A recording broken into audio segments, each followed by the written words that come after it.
mais uma vez juntos nesta oportunidade para o nosso estudo em grupo do livro Os Mensageiros, André Luiz e Chico Xavier. Hoje, capítulo 36, Mãe e Filhos.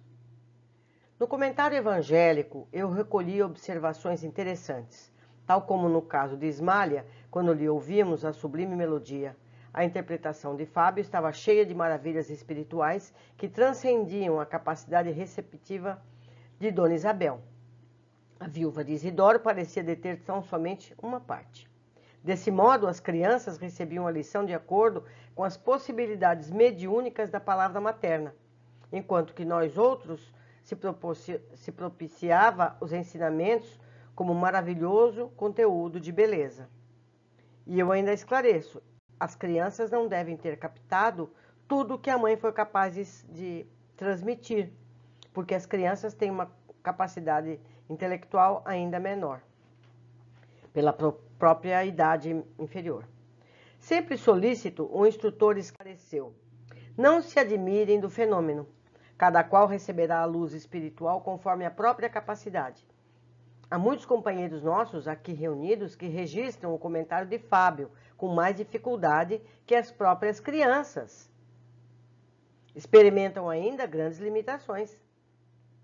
Havia grande respeito em todos os desencarnados presentes. Fábio, alerto, sentou-se em plano superior, ao passo que Isidoro se acomodava junto da esposa, no impulso afetivo do pai que se aproxima, solícito para a conversação carinhosa com os filhos bem-amados.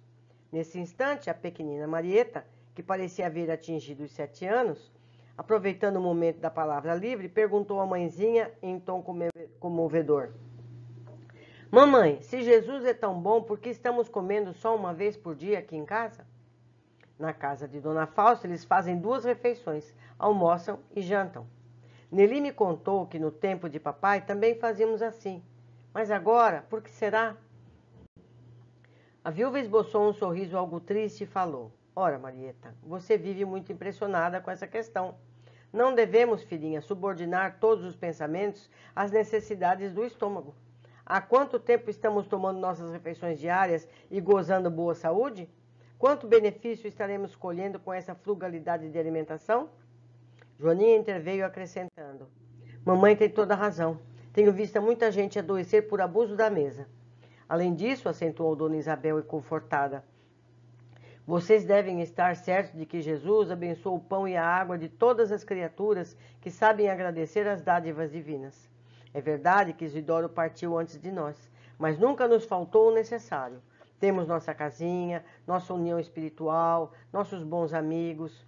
Convençam-se de que papai está trabalhando ainda por nós. Nessa altura da palestra, dada a nossa comoção, Isidoro enxugou os olhos úmidos. Noemi, a caçula pequenina, falou em voz infantil: é mesmo, é verdade. Eu vi papai ajudando a segurar o bolo que Dona Cora nos trouxe no domingo. Também vi, Noemi, disse Dona Isabel, os olhos vivamente brilhantes. Papai continua nos auxiliando.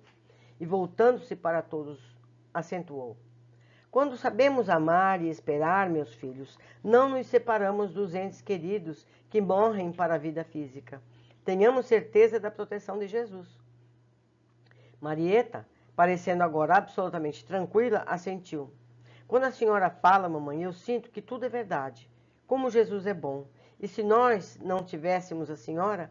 Tenho visto os pequenos mendigos abandonados. Talvez não comam alguma coisa. Talvez não tenham amigos como os nossos. Ah, como devemos ser agradecidos ao céu. A viúva, que se confortava visivelmente, ouvindo aquelas palavras, exclamou com profunda emoção: muito bem, minha filha, nunca deveremos reclamar e sim louvar sempre. E possivelmente não saberia você compreender a situação se estivéssemos em mesas lautas. Observei, porém, que o menino não compartilhava daquele dilúvio de bênçãos. Entre Dona Isabel e as 4 filhas havia permuta constante de vibrações luminosas, como se estivessem identificadas no mesmo ideal e unidas numa só posição. Mas o rapazote permanecia espiritualmente distante, fechado num círculo de sombras. De quando em quando, sorria irônico, insensível à significação do momento. Valendo-se da pausa mais longa, ele perguntou à genitora menos respeitosamente: Mamãe, que entende a senhora por pobreza? Dona Isabel respondeu muito serena: Creio, meu filho, que a pobreza é uma das melhores oportunidades de elevação que temos ao nosso alcance. Estou convencida de que os homens afortunados têm uma tarefa grande a cumprir na terra, mas admito que os pobres, além da missão que lhes cabe no mundo, são mais livres e mais felizes. Na pobreza é mais fácil encontrar amizade sincera, a visão da assistência de Deus, os tesouros da natureza, a riqueza das alegrias simples e puras. É claro que não me refiro aos ociosos, ingratos dos caminhos terrenos. Refiro-me aos pobres que trabalham e guardam a fé. O homem de grandes possibilidades financeiras muito dificilmente saberá discernir entre a afeição e o interesse mesquinho. Crente de que tudo pode, nem sempre consegue entender a divina proteção. Pelo conforto viciado a que se entrega, as mais das vezes se afasta das bênçãos da natureza. Em vista de muito satisfazer os próprios caprichos, restringe a capacidade de alegrar-se e confiar no mundo. Apesar da beleza profunda daquela opinião, o rapazola permaneceu impassível, respondendo algo contrariado. Infelizmente não posso concordar com a senhora. Até os garotos do jardim da infância pensam de modo contrário. Dona Isabel mudou a expressão fisionômica, assumiu a atitude de quem instrui com a noção de responsabilidade e acentuou: Não estamos aqui no jardim da infância, meu filho. Estamos no jardim do lar. Competi no saber que as flores são sempre belas, mas que a vida não pode prosseguir sem a bênção dos frutos. Por onde andarmos no mundo, receberemos muitos alvitres da mentira venenosa. É preciso vigiar o coração, Joãozinho, valorizando as bênçãos que Jesus nos envia. O rapazinho, entretanto, demonstrando enorme rebeldia íntima, tornou: A senhora não considera razoável alugar esse salão a fim de termos algum dinheiro a mais? Estive conversando ontem com o seu Maciel, quando vim da escola. Ele nos pagaria bem para ter aqui um depósito de móveis. Dona Isabel, de ânimo decidido, respondeu com energia, sem irritação: Você deve saber, meu filho, que enquanto respeitarmos a memória de seu pai, esse salão será consagrado às nossas atividades evangélicas. Já lhes contei a história do nosso culto doméstico e não desejo que vocês sejam cegos às bênçãos do Cristo. Mais tarde, Joãozinho, quando você entrar diretamente na luta material, se for agradável ao seu temperamento, construa casas para alugar. Mas agora, meu filho, é indispensável que você considere esse recanto como algo de sagrado para a sua mamãe. E se eu insistir? Perguntou mal-humorado o pequeno orgulhoso. A viúva, muito calma, esclareceu firme: Se você insistir, será punido, porque eu não sou sua mãe para criar ilusões perigosas no coração dos filhinhos de Deus lhe confiou. Se muito amo a vocês, precisarei incliná-los ao caminho reto. O pequeno quis retrucar, mas a luz emitida pelo tórax de Dona Isabel, ao que pareceu confundir o espírito rebelde e viu-o calar-se. A contragosto, amuado e envaidecido. Admirei, então, profundamente aquela bondosa mulher que se dirigia à filha mais velha como amiga, às filhas mais novas como mãe e ao filho orgulhoso como uma instrutora sensata e ponderada. Aniceto, que também se mostrava satisfeito, disse-nos em tom significativo: O evangelho dá equilíbrio ao coração.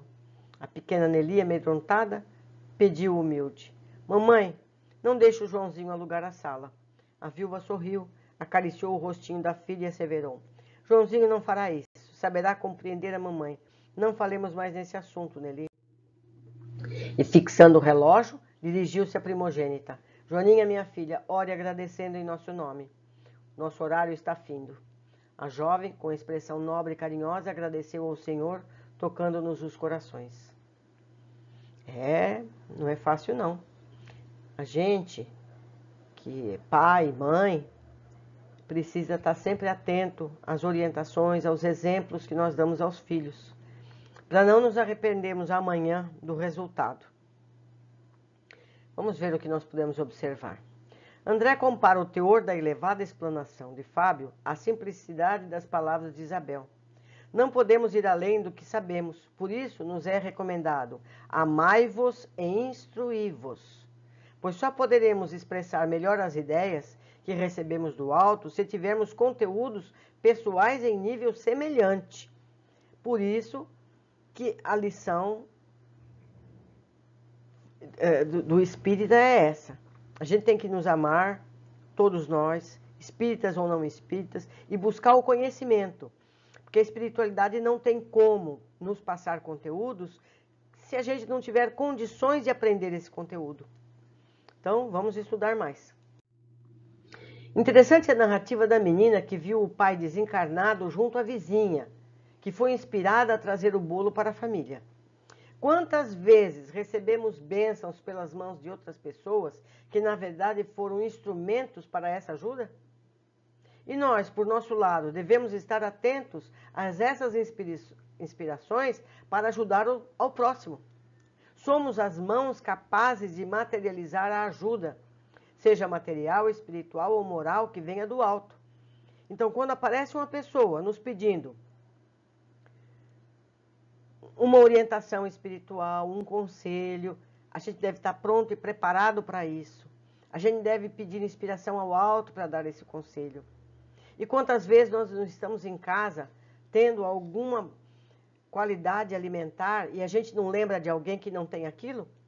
Por que não aproveitar essa lembrança e proporcionar a essa pessoa algo mais com que ela possa se alimentar ou aos seus filhos? Uma notícia que a gente vê, uma solicitação que a gente vê nas redes sociais para ajudar este ou aquele, basta a gente ter olhos de ver, a gente ter sensibilidade no coração e de ajudar na medida do possível a quem quer que seja e como quer que seja. Isabel, quando questionada pelo filho soube impor o seu ponto de vista, amorosa, mas firme, pois sabe que da sua responsabilidade na formação moral e espiritual dos filhos. Quem ama deve saber que ceder às vontades pode levar a prejuízos morais e espirituais que podem comprometer uma encarnação. É muito comum a gente ouvir: eu não quero que meu filho passe pelo que eu passei.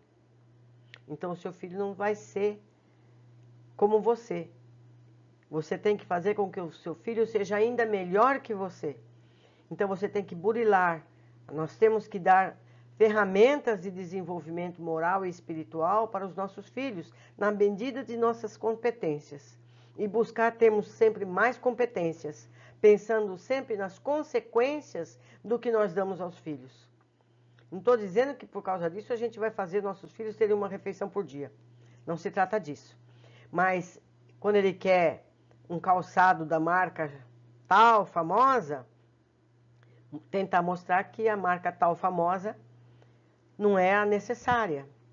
Que ele pode ter um outro calçado na altura da sua competência, da sua possibilidade financeira. Ele não vai ser mais feliz, ele não deve ser mais feliz porque tem isso ou aquilo. É complicado, mas necessário que a gente tenha esse conhecimento. Um grande abraço a todos e eu espero vocês nos comentários. Um abraço.